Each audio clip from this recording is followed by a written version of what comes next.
রাজধানীর বাড্ডায় gas leakage থেকে বিস্ফোরণে একজনের মৃত্যু হয়েছে, আহত হয়েছে আরও একজন। ভোর 6:30টার দিকে ভিআইপি রোডের একটি 3তলা ভবনের নিচতলায় এই বিস্ফোরণের ঘটনা ঘটে। দেশের 1 নম্বর গ্লুকোজ ব্র্যান্ড গ্লুকোম্যাক্সটি একই এনার্জিতে এলো নতুন প্যাকে। খবর পেয়ে ফায়ার সার্ভিস ঘটনাস্থল থেকে সোলেমান বাবুর্চি নামে এক ব্যক্তির মরদেহ উদ্ধার করে। দগ্ধ গৃহবধূ শান্তাকে শেখ হাসিনা জাতীয় বার্ন ইনস্টিটিউটের নিবিড় পরিচর্যা কেন্দ্রে ভর্তি করা হয়েছে।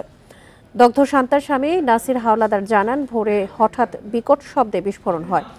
এ সময় তার স্ত্রীকে গুরুতর আহত অবস্থায় উদ্ধার করে হাসপাতালে ভর্তি করা হয়। তার শরীরে 35% দগ্ধ হয়েছে বলে জানিয়েছেন চিকিৎসকেরা।